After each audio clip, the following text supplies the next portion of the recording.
I'm joined today by an amazing set of speakers. Their names are all in the screen right now. I'll introduce them later, but I'll also say a hello to my co-facilitators, Wim and Chitao, who is joining us remotely as well from London. And without further ado, I'll hand the floor to you, Wim.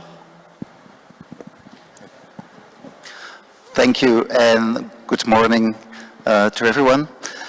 And no, she's there. Now we can say hi to Sheetal, our co-facilitator, waving to us from a very early hour in London.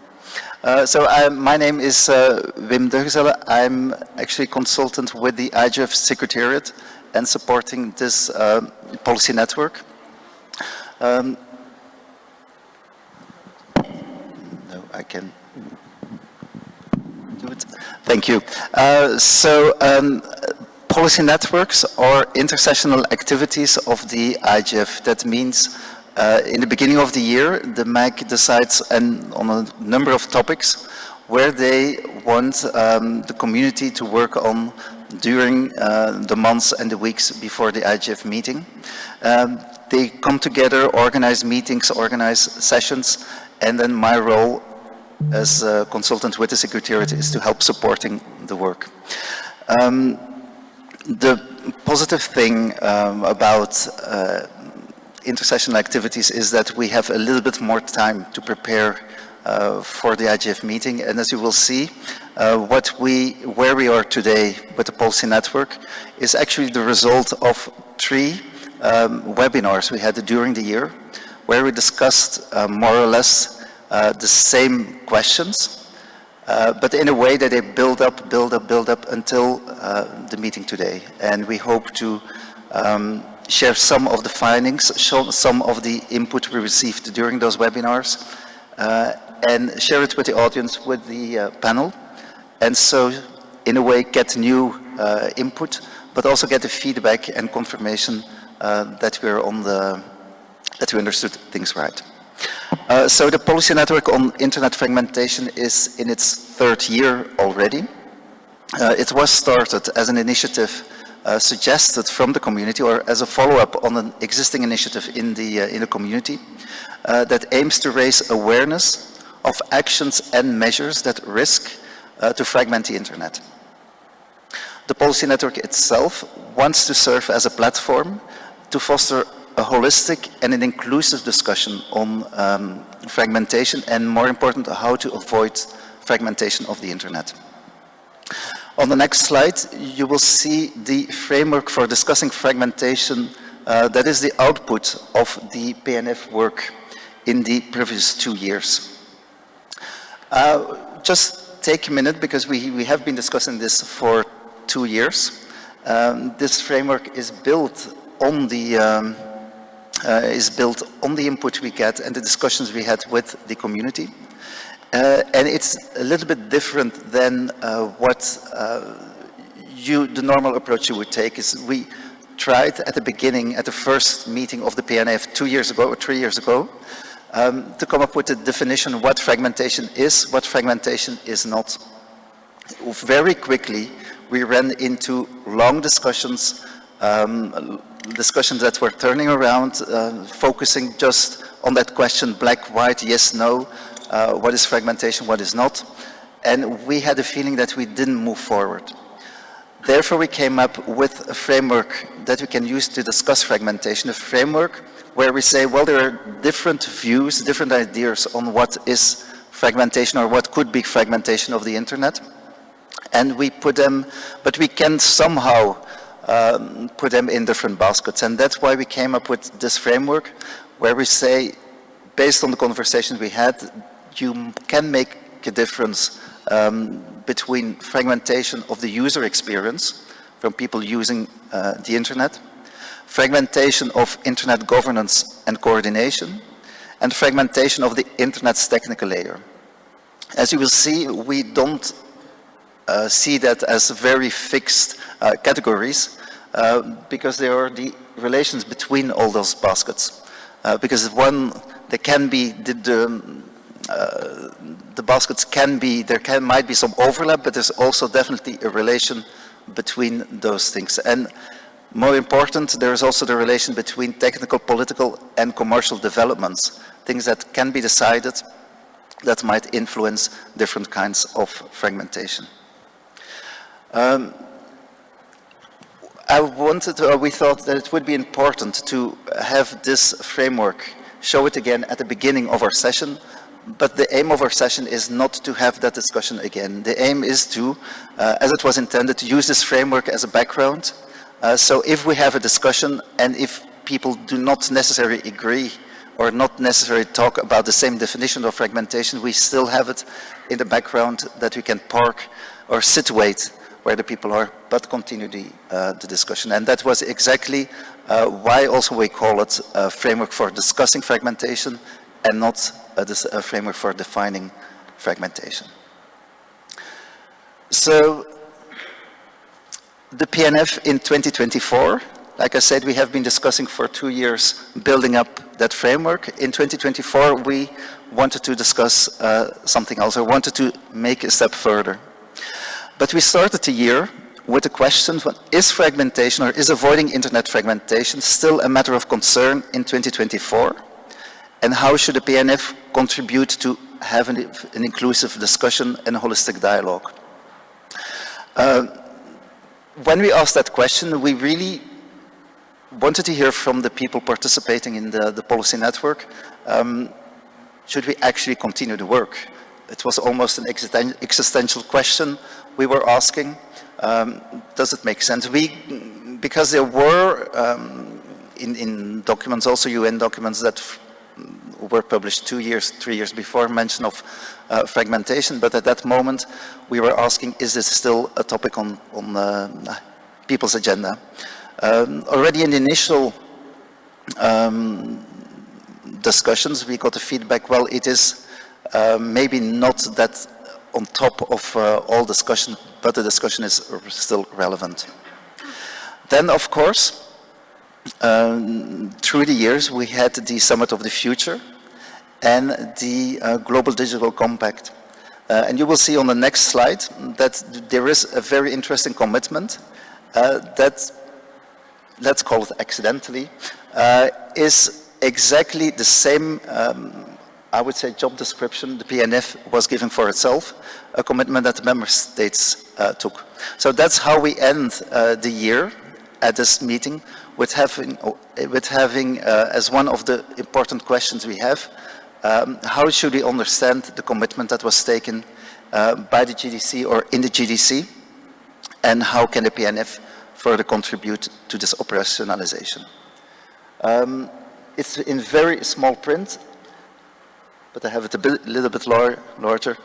So in the Global Digital Compact that was agreed in September, one of the commitments the member states take says, it's Article 29C, a commitment to promote international cooperation among all stakeholders to prevent, identify and address risks of fragmentation of the internet in a timely manner. I will leave it there because that's exactly the point where we want to start the discussion, see how this relates to our work as a PNF, but also how we have to interpret and how we have to understand this commitment. But then I hand it over back to Bruna and the panelists to share their thoughts. Thank you. Thanks. Yeah, and as Wim was saying, the goal is really discussing the operationalization, right? And to understand what 29C means and how actually the multi-stakeholder community can work together and towards its implementation. So this is also going to be an interactive session. We do hope to hear some input from all in the audience, but starting to introduce our panelists, just a quick mention to their names because I do trust they have some more things or heads to add. But we have joining us today Alissa Riva from the Ministry of Economic Affairs and Climate in the Netherlands. Amitabh Singhal from the ICANN Board of Directors, welcome. And Benga Sezam from Paradigm Initiative. Thanks a lot for joining us. And I guess My first question to you is, how do you react to what PNIF participants said regarding the GDC commitment? What is your view as to how we should interpret and operationalize it and ensure implementation of the commitment in Article 29C, and if there are inventory examples useful in that sense? So I don't know who wants to take the floor first, but I'll leave it free for you. So, Yeah. should I go Yes, first? please, take some time. Good morning, and thank you for having me here. Uh, I think, and thank you, Wim, for the summarization of the discussions the PNF had during the webinars.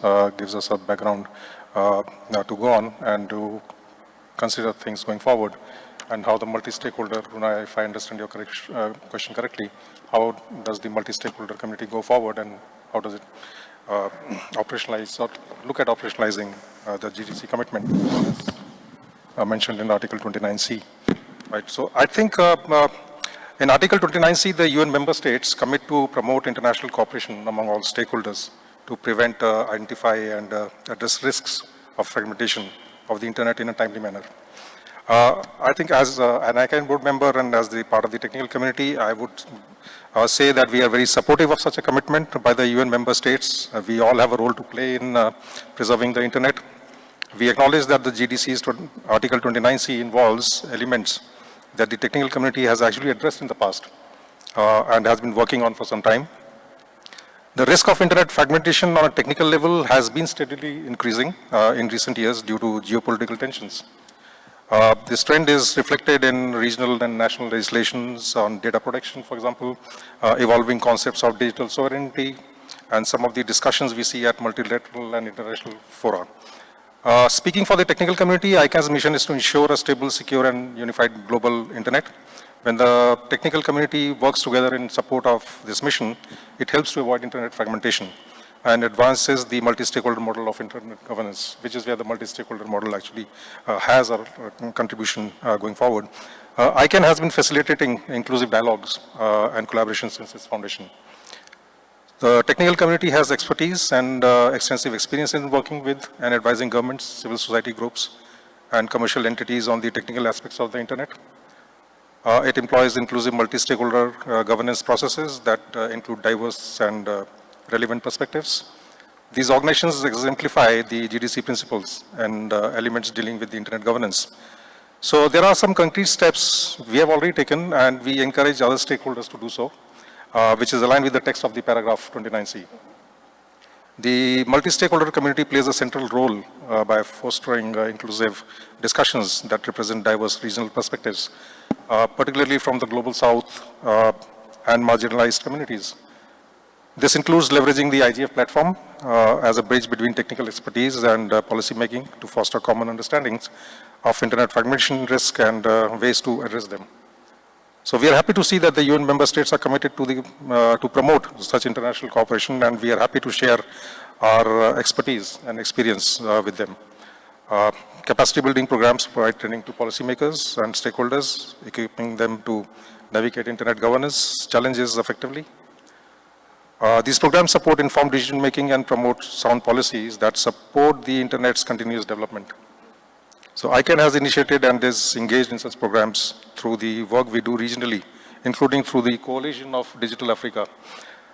So the multi-stakeholder community has been doing a lot of work described in Article 29C as well. For example, promoting open standards and collaboration and cooperation with standards organizations and other relevant entities. Organizing briefings for policymakers to better understand the technical and economic consequences of measures that risk fragmentation. Developing monitoring frameworks to track internet fragmentation risks and the effectiveness of global and local measures. So I'll stop there for the time being, and then we'll carry on the conversation. Let's hear from other participants and panels. Thank you. Thanks a lot for I hope joining. that covers some of your... And especially for highlighting the role of the multi-stakeholder community in that sense. ICANN is a key part of this community, right, in the long-term contribution to the internet governance space, and being one of the main models of multi-stakeholder model we have been addressing and quoting as an example. It's really good to highlight, so thanks a lot for joining us. Alisa, can I hand it to you? Thanks. So good morning, everyone. Good evening or afternoon. I'm coming from the Dutch government, and I've been working there for 4 years now, or at least at the Ministry of Economic Affairs, where I've been dealing with internet governance issues. And the PNIF has also inspired us partly in our international cybersecurity strategy that was published last year. So in the Dutch international cybersecurity strategy, we mentioned internet fragmentation specifically, and we said that interference with the structure, management and administration of the internet jeopardizes global interoperability. We saw that if a country or a group of countries would no longer recognize the authority of multi-stakeholder organizations, we didn't mention any specifically, but well, to be specific here at least, I would definitely mention ICANN, or if countries no longer recognize the importance of the multi-stakeholder model, we believe that this could lead to fragmentation to the core of the internet. And the Netherlands has always been very vocal on protecting the public core of the internet, which the cyber ambassador, Mr. Ernst Norman, spoke on a panel about this week. And so the internet fragmentation, or not recognizing the multi-stakeholder model, it would lead to a coexistence of different internet systems, as we said, a free one and let me see, a free one and one that is more state-controlled. We think that such a split would significantly disrupt interstate communications and internet services, such as email or messaging apps. And that's obviously then on a different layer and more focusing on user experience. But if that fragmentation would become so deep, it could affect, as I said, the user experience.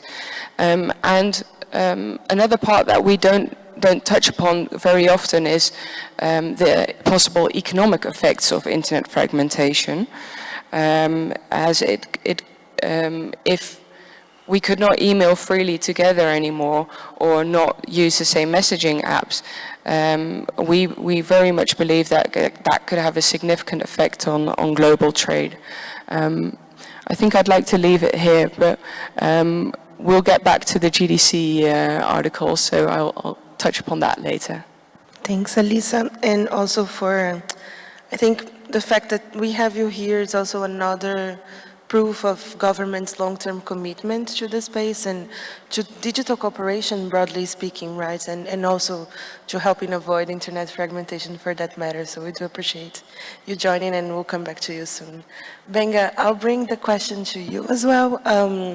Just as a reminder for everyone, since I asked it a couple of seconds ago, how do you react? The question is, how do you react to the PNIF participants' ideas around the GDC commitment, and what's your view as to how we should interpret it and operationalize it? Thanks.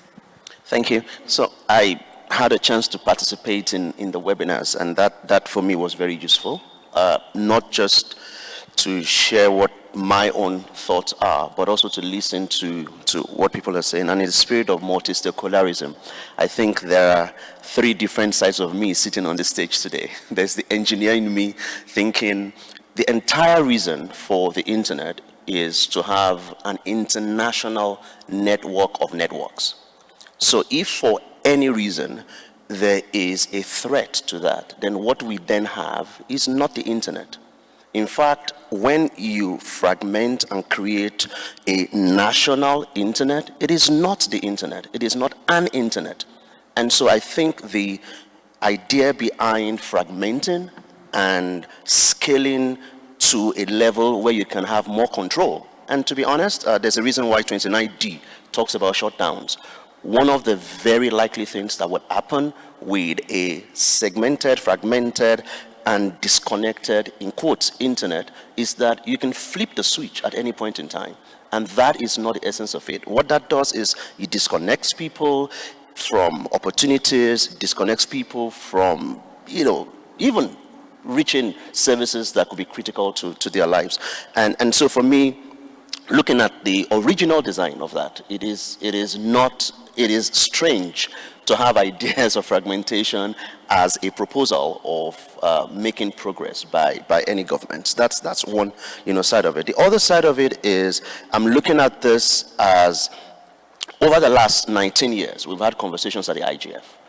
When the leadership panel was set up, the first thing we did was to summarize all of the conversations that we had for 16 plus years. And all of that conversation is what informed what eventually became the Internet We Want paper. And the Internet We Want paper summarized all that stakeholders have been asking for in 5 broad areas. And the first one is a complete or whole and open internet. You cannot speak of a complete or whole or open internet if we have conversations around fragmentation. And when we had this conversation earlier in the year, and the question was posed, do you think it is still a threat? One of the things I was thinking was, well, we'll find out during the GDC conversations. And then during the GDC conversations, as we were saying yesterday, with women and others, the question is, was this 29C, was it not controversial because people were not paying attention, or because everybody actually agrees that, well, to be honest, this is a challenge, this is a threat to the real definition of the internet? And I think it's the latter. I think that even people who have made proposals for fragmentation know themselves that when you fragment, what you have is not the internet. When you fraction things, you don't have the whole. The third stakeholder in me sitting on the stage today is the user. I'm an internet user myself. I've got kids who learn online. Coming in this morning, it's 2 hours ahead here. I had to say good morning to my family. I'm using the internet. So as a user, my user experience and the user experience that everyone has is very different in an environment where we talk about fragmentation. We do know in real terms that there are communities in our world today where people are prevented from seeing what is happening on other sides of the world. And it is one of the strongest instruments of manipulation. You can literally tell people various things about other parts of the world. Let me crack a joke, and I hope this is funny. Parking for Saudi Arabia, somewhere in the corner of my head, and I suspect this happened to many other people, somewhere in the corner of my head was, well, it's Saudi Arabia, it's going to be warm. And then I got here, bam.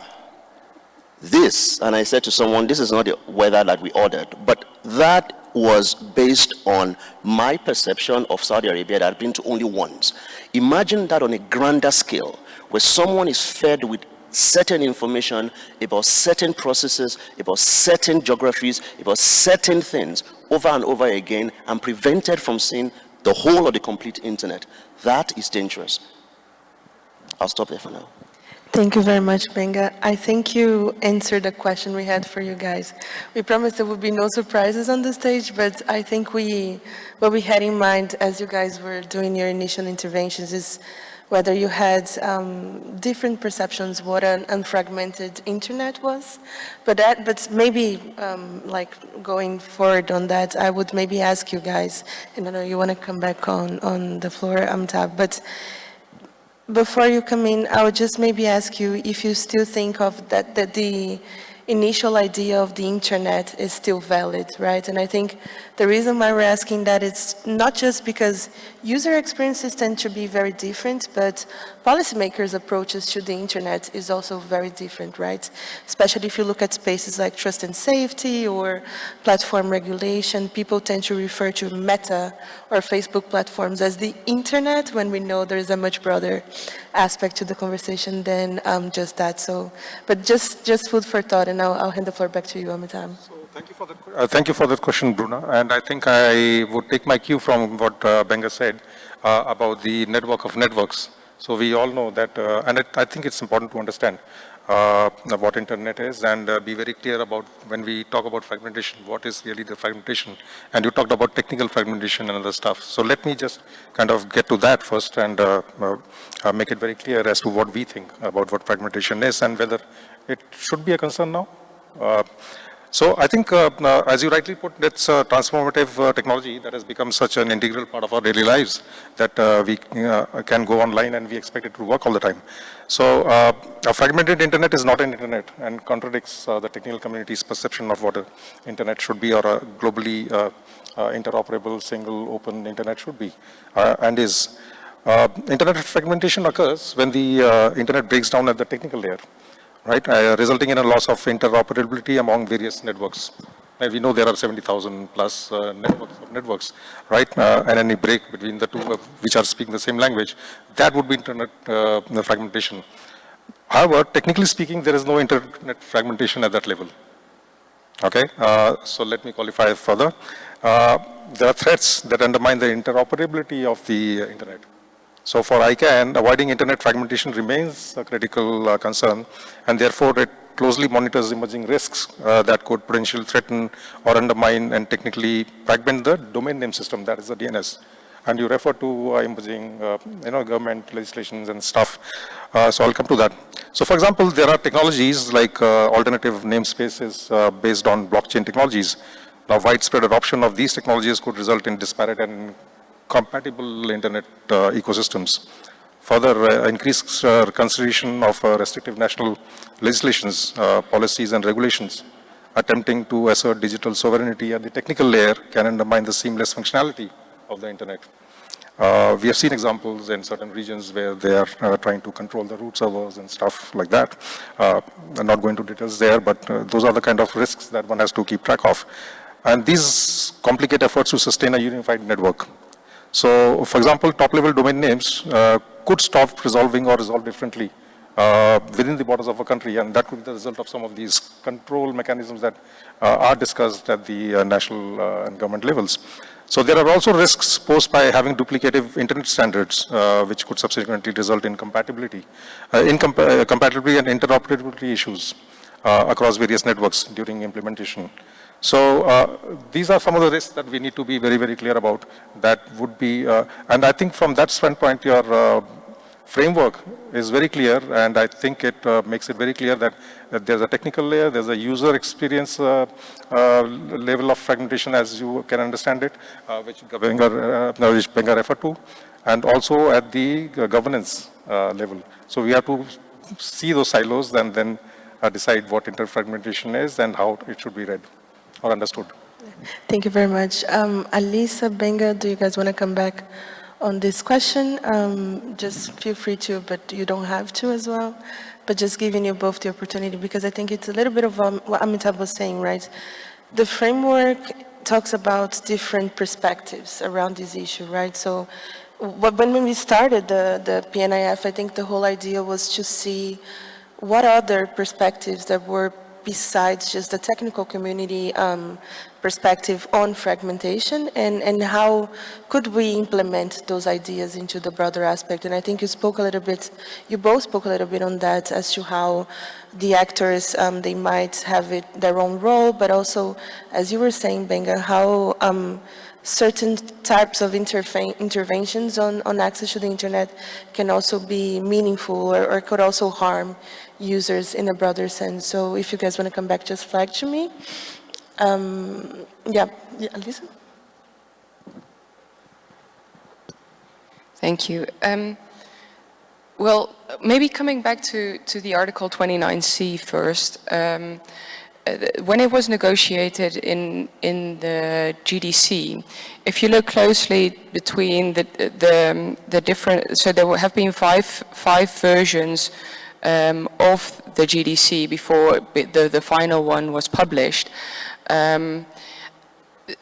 This paragraph has not been changed, and I think that's what Gbenga was referring to. And just to clarify a bit more, I honestly, I don't know if everyone agreed or if everyone just didn't care, but I hope to say that everyone agreed, because in the end, everyone has agreed with the GDC. And I think it's a very important international document now that we can use. Also, if we see countries, or mostly countries, taking steps towards fragmentation, that we can say, hey, that's something we agreed upon with each other that you should not do. And maybe looking forward towards WSIS, I hope that maybe something of this could also be used for the WSIS action lines. Because the WSIS obviously focuses on connecting everyone to the internet. So the other way around, disconnecting, that's something we definitely do not want. And maybe 20 years ago, people were not thinking about disfragmenting or disintegrating with the internet. And nowadays, I do still think it is an issue, and it's good that we're talking about it. And when we look at the framework that the PNIF produced, I can definitely agree with ICANN that, or with Amital on behalf of ICANN, that technical internet fragmentation, or on the technical layer, we still use TCP/IP. So in that sense, we're not fragmented, but definitely at a user experience, there is fragmentation. In some countries, you cannot use TikTok, you cannot use WhatsApp or other messaging apps, or any other app. And that definitely affects your internet experience.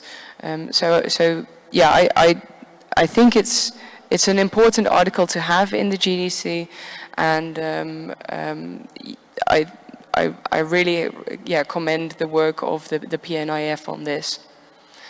Yep. Thanks, Alisa. And thanks for mentioning the magic work for the week that is WSIS, right? And how does this all is going to play, how will this part play a role in WSIS? And I think the question in the room is also like, how do we promote better coordination between the GDC process and its implementation, and what's going to happen next year? But Beng, I know you also want to come in. Yes, thanks. I'm thinking of the three key words in 29C again. The first is to prevent, identify, and then address the risks of fragmentation. And I think, those three words play various roles. But in terms of addressing the risk of fragmentation, one of the risks is that it is a direct attack on one of the major goals of inclusion, which is that we've given ourselves, and to be honest, we all agreed on this. It's too late for anyone to say, oh, I didn't agree. We set a target to say that by 2030, and yesterday I did put another date to it. The last day in 2030 is December 31, right?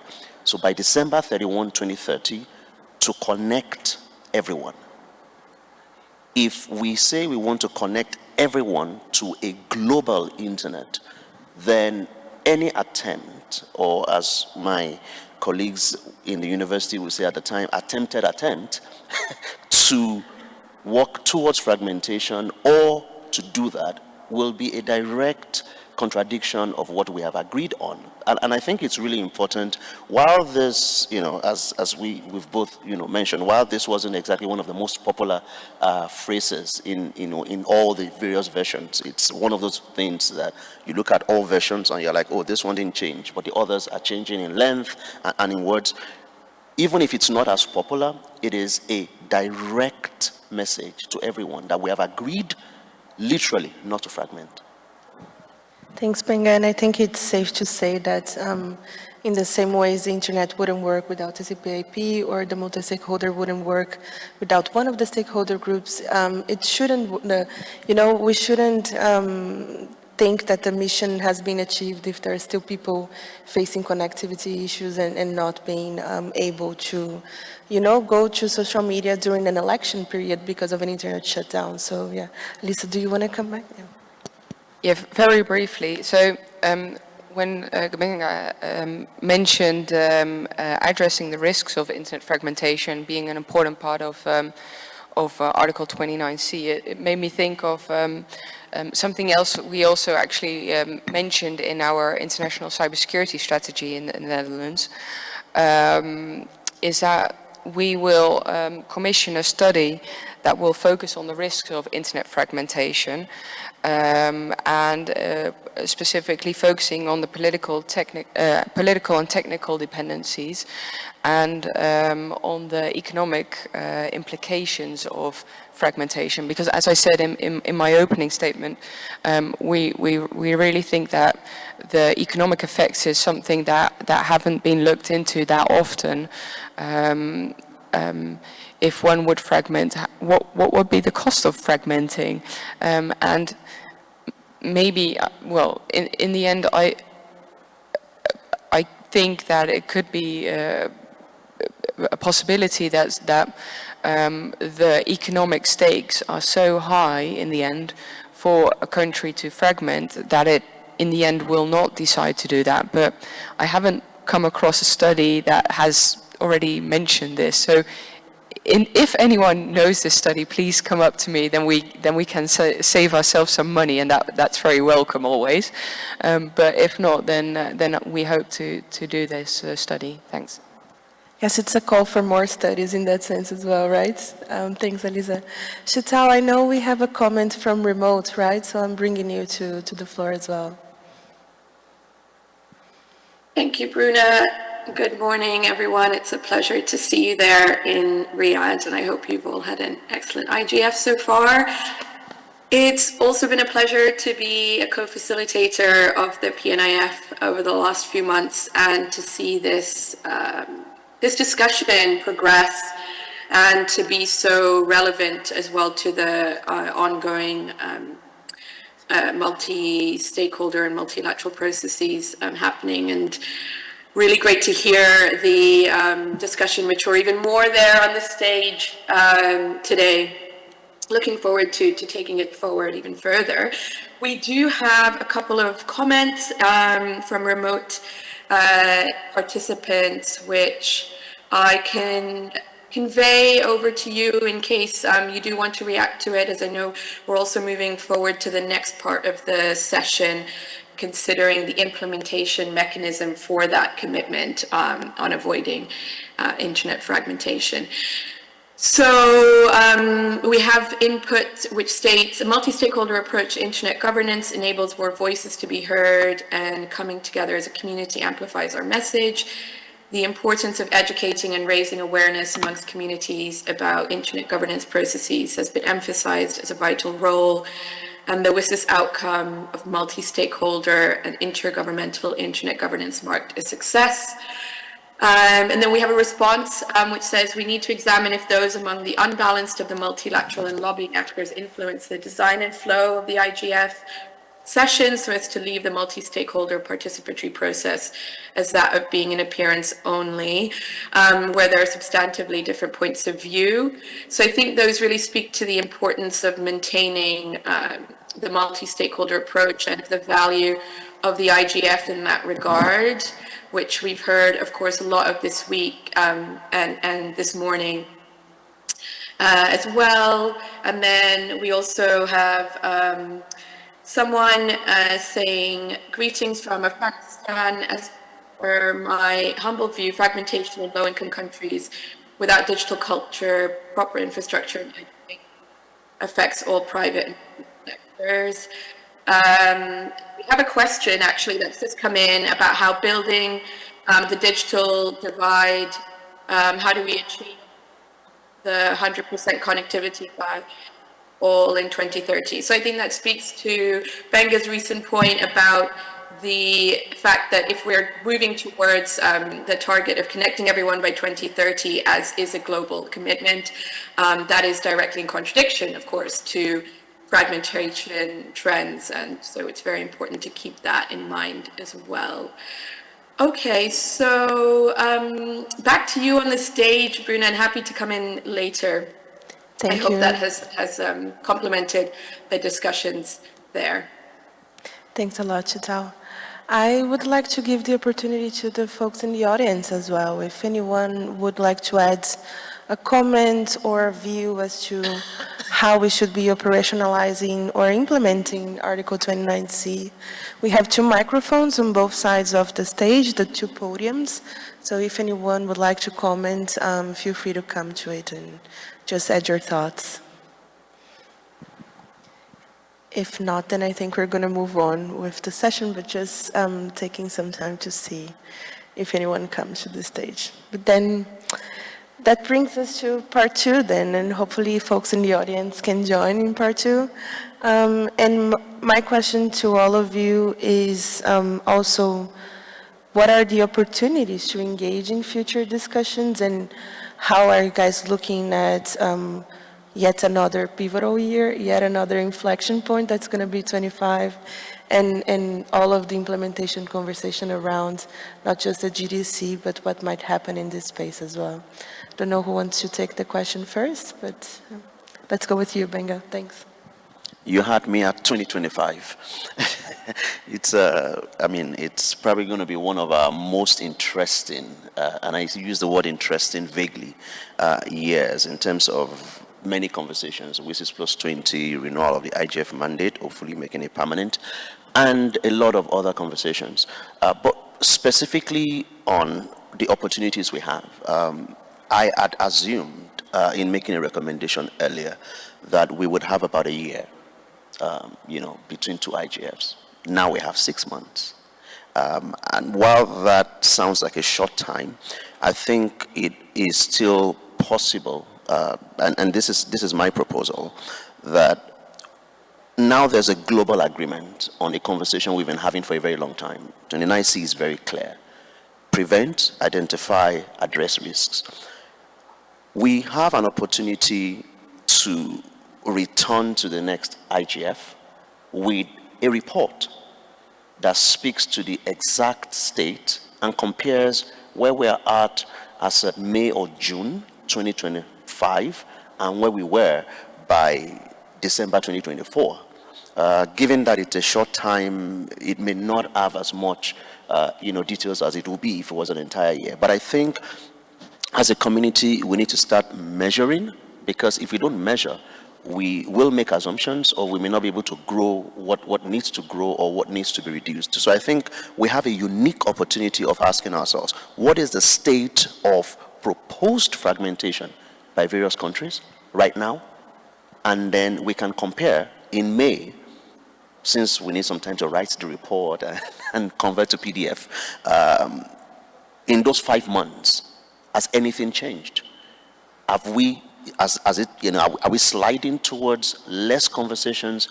Are we sliding towards more people agreeing with 29C? And I think that is an opportunity. And one other thing we must do is to name names. And what I mean is the report should identify who is still talking about fragmentation. Because I think in naming names, in identifying who is talking about it, we can get the view of why they are talking about it. In fact, for all you care, they may not be thinking of it as fragmentation. And I say this from research that we have done at Paradigm Initiative, where we're talking to certain governments who have shut down the internet, and in their explanation, they absolutely had no idea. Well, to be honest, they did. But in their diplomatic responses, they, in quotes, had no idea what the risks were. They were doing this to protect the same people that we were asking them to respect their rights. And I think it's a very valid view to see, because then you can have a real conversation. Otherwise, we're going to be talking at ourselves. We're going to say no fragmentation. Someone is going to say it's not fragmentation. But we must have those difficult conversations. I mean, this is reality. Why are you intent on doing this? And is there another option? We've got all those principles of legality, necessity, proportionality. Is it legal? To be honest, right now it's not. Is it necessary? Let's have that conversation. And is it proportional? Is it worth disconnecting everyone, literally, just because you want to address something that could be addressed culturally or in another way?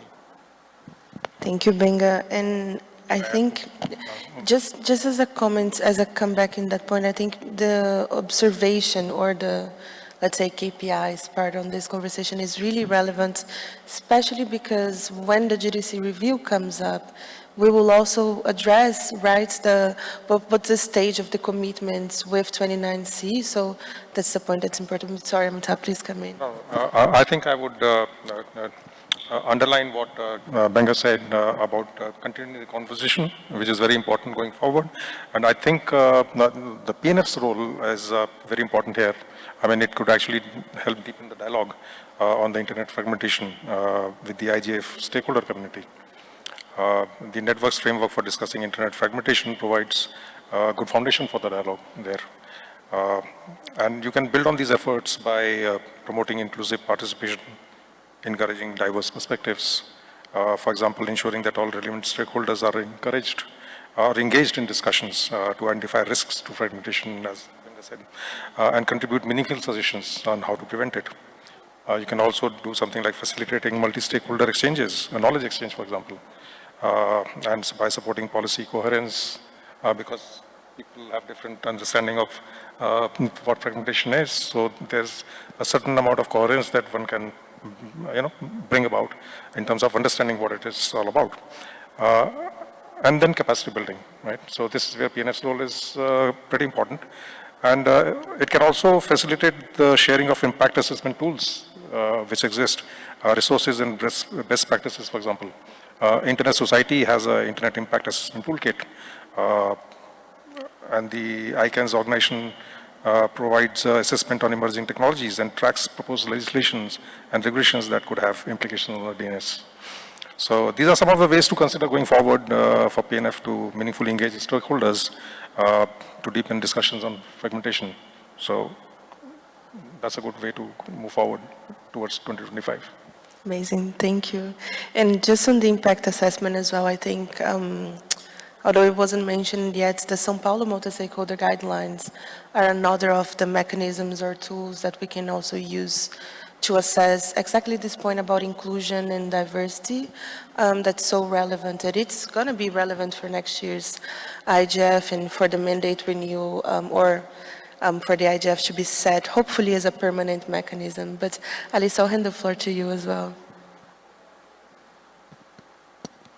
Yes, thanks. This discussion made me think, so we have the 2027 review of the GDC, and that will have to review actually what has been done to prevent, identify, and address fragmentation. But I guess today here, well, we're also slightly struggling on measure. We don't have any statistics here with us today. So I'm kind of wondering how will actually the UN review this Article 29C if we cannot objectively review it. Also regarding what Benga said, I think it would be really interesting to see if in the upcoming 6 months till the next IGF we could put down a framework to actually measure or to install kind of a KPI for the UN to be able to measure what has been done to prevent, identify and address those risks of internet fragmentation. Thank you. I think, yeah, for a lot of the GDC commitments, the question in the room is what will be the KPIs, how the implementation is going to go. We know it's still rather early in the process to keep asking for the next steps, but at the same time, it's been a long time going for this process, right? So I think it's also fair that everyone has good expectations as to how we should be measuring not just this, but many other aspects around the GDC and its broader commitments. Does any one of you would like to add anything to the conversation? And while you think about it, I'll just maybe bring it back to the audience and see. We have a question for you that would be, what can the multi-stakeholder community do given that the 29C is a commitment that exclusively UN member states took, as this was a member state exclusive process in that sense. So I don't know if anyone here in Riyadh wants to come to the mic, or anyone from remote. Shitao, have we got any hands? Thanks, Bruno. We do have Gopal who has his hand raised and wants to come in. Gopal, would you like to unmute yourself?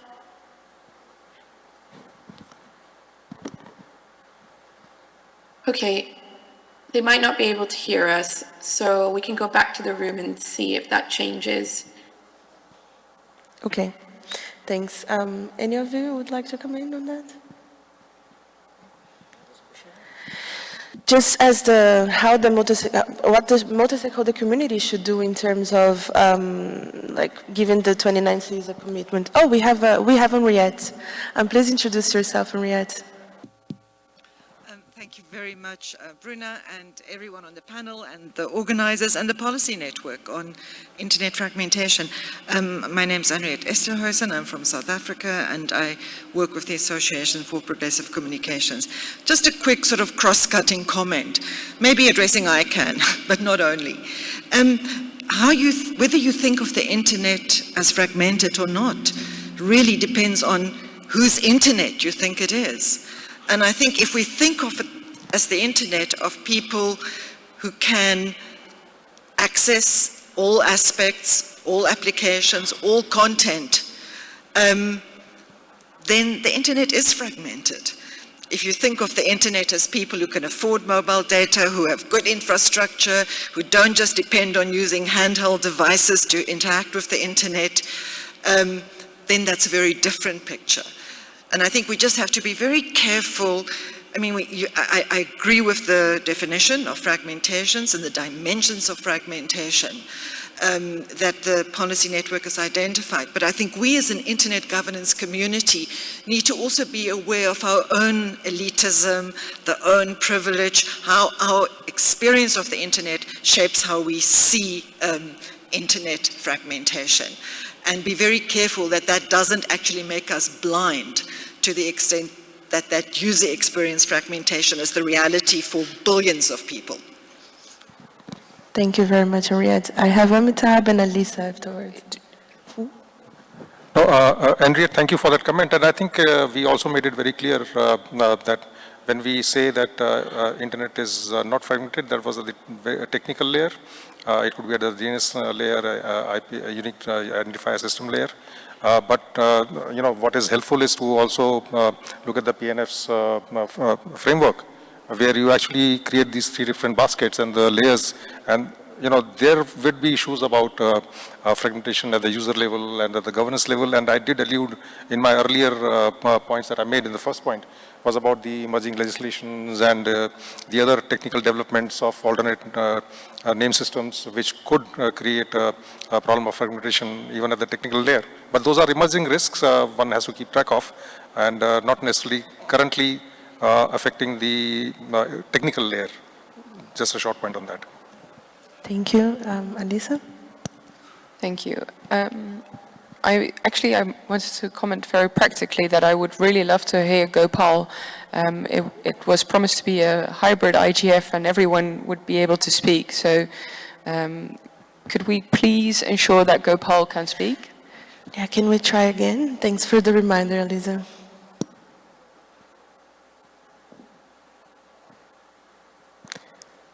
Am I audible? Yes. Thank you so much. Homogeneity is a recipe for chaos. Internet strength is heterogeneity.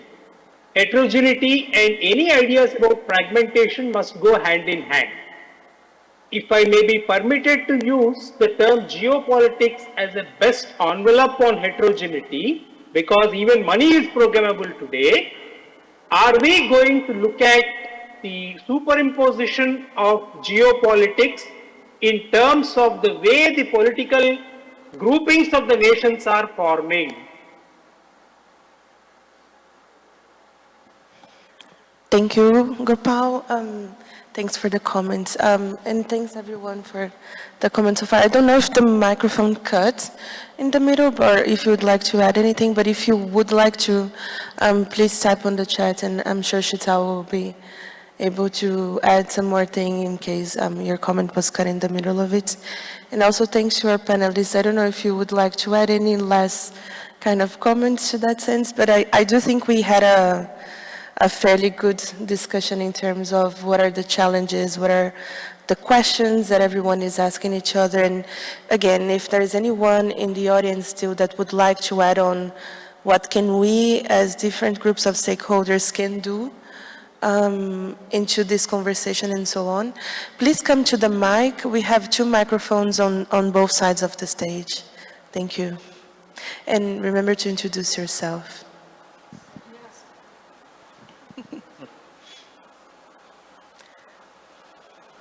Assalamu alaikum. Actually, I have a different idea about the internet governance and fragmentation. I think if we more practice governance, internet governance and fragmentation, I think we'll stop the innovation. If we want to manage the future, we have to make little rule about control anything in content of internet. Thank you. Thank you very much. Have you got a second comment? Yes, okay. Yes, thank you so much. I'm sorry for waiting till the last minute to come up to the mic. My name is Hossein Badran. I'm a member of the Canadian IGF and the Arab IGF. My comment relates to the technical layer and its relationship also to the governance of the internet.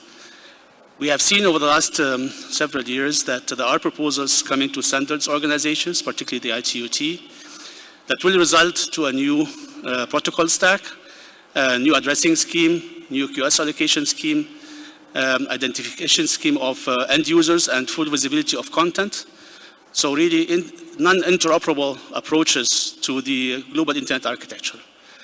Of course, this will cause fragmentation at the technical layer, but not only this. The capability to completely identify end users and their content, make it made very visible to a central authority, makes it a mass surveillance mechanism set in by default.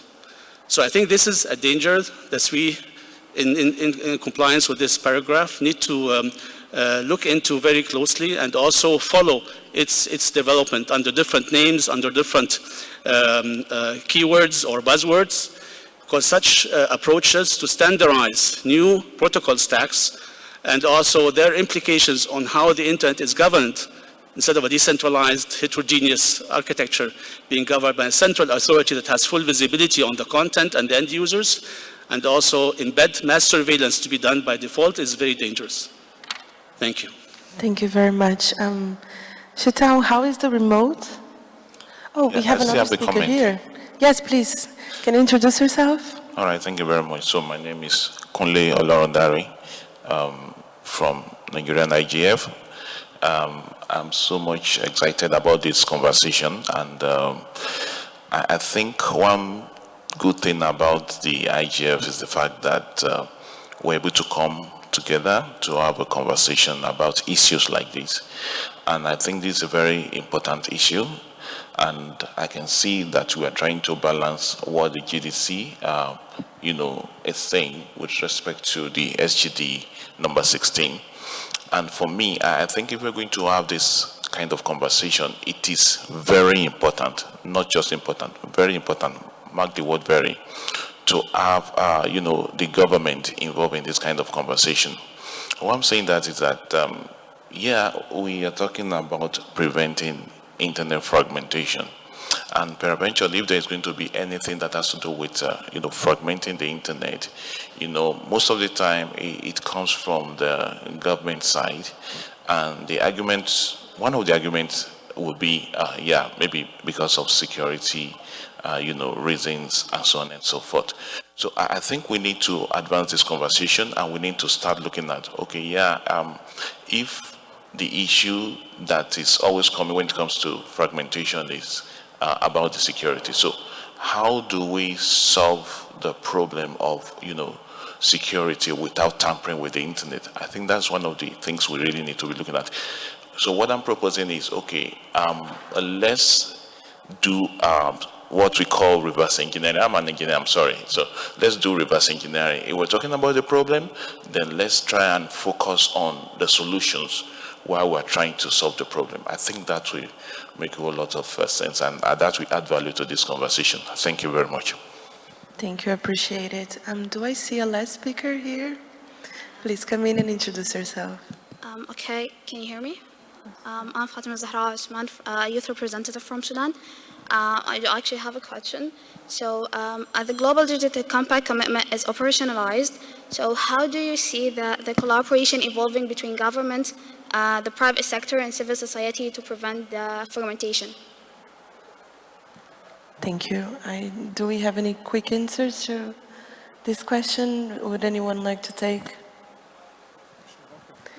The implementation and the role of stakeholders in the GDC and so on.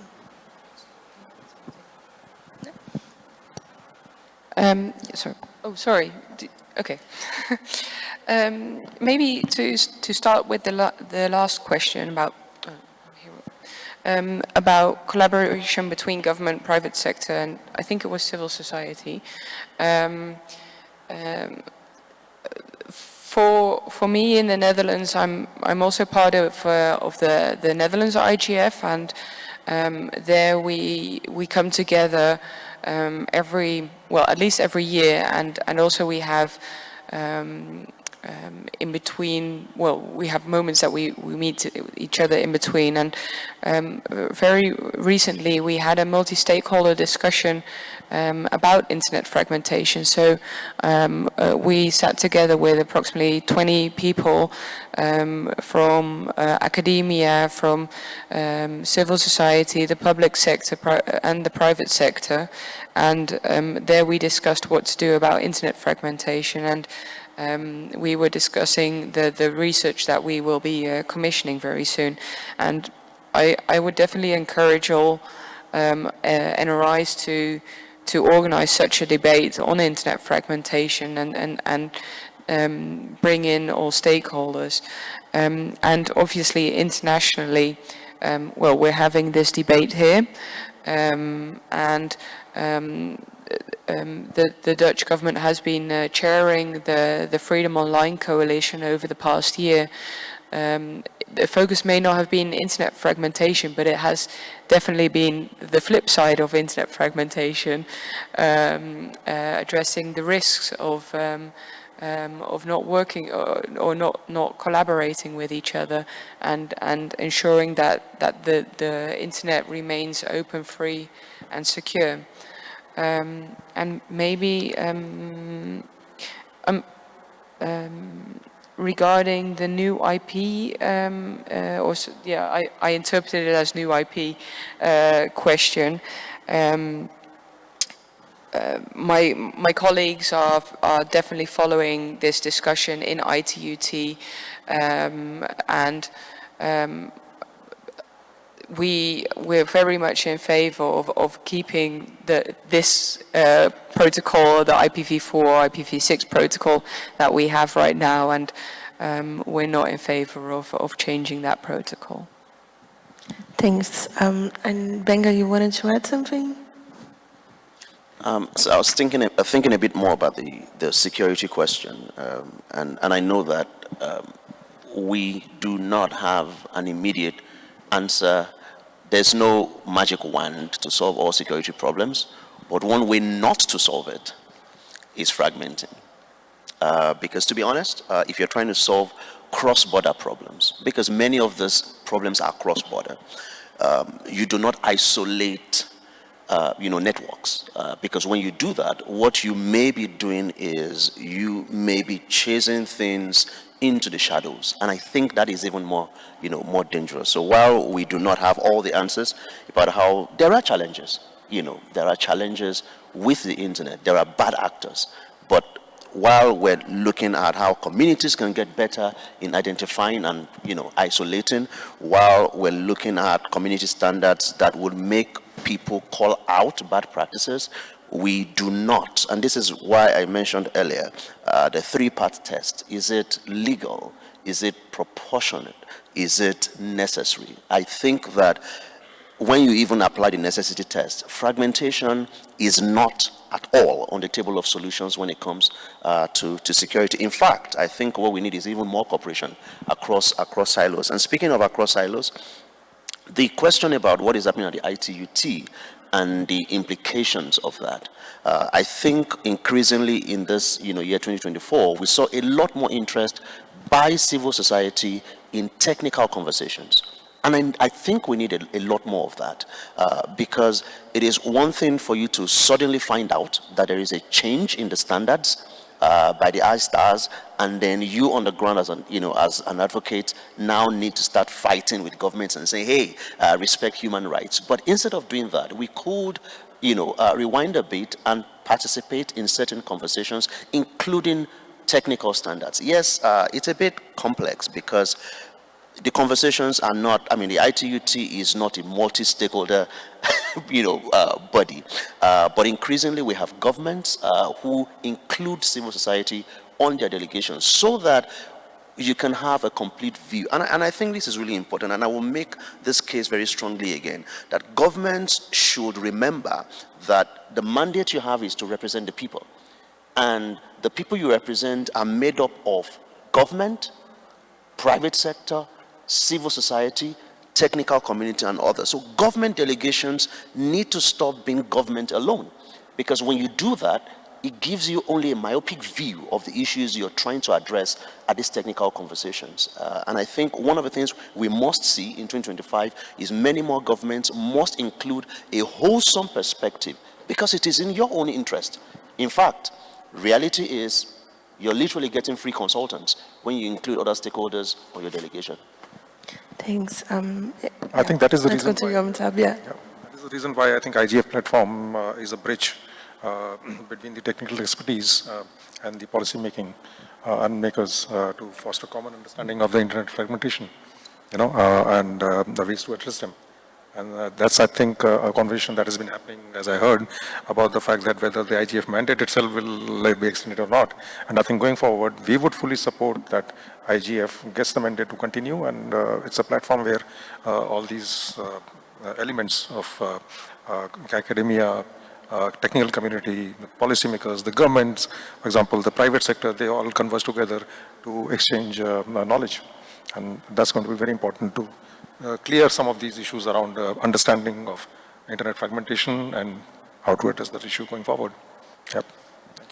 Thank you all for the comments and inputs, and thanks to the folks in the audience too. I'm going to hand the floor back to Shital, as she's going to do a short summary of our conversation, and hopefully we'll have time to bring it back to you, to the three panelists on the floor. Shital? Thank you so much, Bruna, and no pressure there to try and keep it short so that we can hear some last thoughts from the panelists. And this has been, I think, a really great discussion building on what the webinars in the policy network already discussed. So what I've heard is a few key points, really reiterating the importance of the commitment in the compact of Article 29C, and the point was made regarding how much support and consensus there was on that commitment, which provides a really good basis for moving forward, but not just that commitment, it's also connected to others, like the target to connect everyone by 2050. And then another key set of points related to, sorry, I'm getting a bit of an echo, but I will continue, related to the risks that we're seeing at the technical layer to the internet and to the unfragmented internet, but the very real and ongoing fragmentation of the user experience, and the importance of also realizing that there are risks via, for example, proposals for standards at the technical layer as well, that really reinforced the importance of addressing this issue. And finally, we spoke quite a lot here about what the policy network can do and what the wider multi-stakeholder community can do, and the importance of 2025 in that regard as a key year. And so we don't, as we often heard during the conversation, need to start from scratch. We have the policy networks framework as well to utilize to assess the state of fragmentation as we work towards the next IGF in 2025, but also the WSIS plus 20 review. We also had heard ideas of the importance of using the NRIs, national and regional IGFs, as a space for continued discussion on the topic. So I hope that was helpful. Simply a very important article and a strong basis. There continue to not only be risks, but real lived experiences of fragmentation, lots of opportunities to address this, and a role for the IGF and for the policy network within that. So back to you, Bruna, and to the panelists. Thank you very much. Maybe just as a closing remark, I'll ask the three of you to share with us probably either one takeaway from this discussion or perhaps a dream or a wish for next year as we go into WSIS plus 20 review, we go into new discussions around the IGF mandate renewal, and many of those things around the GDC implementation still unanswered, but hopefully will be a year of answers in a lot of ways. So if each of you could share with us either a dream or a takeaway based on this conversation, I would be very happy to hear. I think just to summarize from whatever we have discussed, going back to the webinars and what the participants had said at the time, I think what comes out to me clearly is we need more collaboration, we need to strengthen capacities, we need to ensure accountability. Stakeholders can contribute to meaningful discussions during the WSIS 20 review and beyond. So this is all going to be very, very useful in our efforts to maintain a resilient, interoperable and globally connected internet. And that is aligned with the commitment of the UN member states, also as outlined in 29C. Thank you. Alisa? Well, you asked different questions. What would be my dream? Well, my dream would very easily be that we wouldn't have to have this discussion on internet fragmentation, and everyone would perfectly be fine with this internet that we have. But more realistically, a takeaway for me is that the research that we want to do as government, as Dutch government, we really should do, and that the need to start measuring internet fragmentation is more necessary than ever. Benga? Thanks, Alisa. Two dreams. First, I can already see in my hands the report from the PNI. I'm flipping through the report, and June 2025, that's a dream. My second dream is a truly multi-stakeholder conversation on this, where delegations at technical conversations learn from ICANN multi-stakeholder model, the IGF multi-stakeholder model, and truly get the best of all aspects of our society when we have these conversations. Thanks, and thanks for dreaming high as well. It's important in these days. Thanks for everyone that was with us in the room or remotely. Thanks to our panelists. Wim, Chitao, as usual, thanks a lot to both of you for being great and amazing partners in this. And most of all, thanks to the PNIF community for giving us such a great year. We hope to continue this conversation in 2025 as we go into new steps and a new report that Benga is looking forward to reading. And I'll just give the floor to you, Wim, if you want to add anything. No, the only thing I wanted to add, not that we don't forget to thank you, Bruna, for leading the panel and also the work during the year. Thank you. And of course, Sheetal, for doing the same online. So thank you. And we finished exactly right on time. So perfect. Thank you.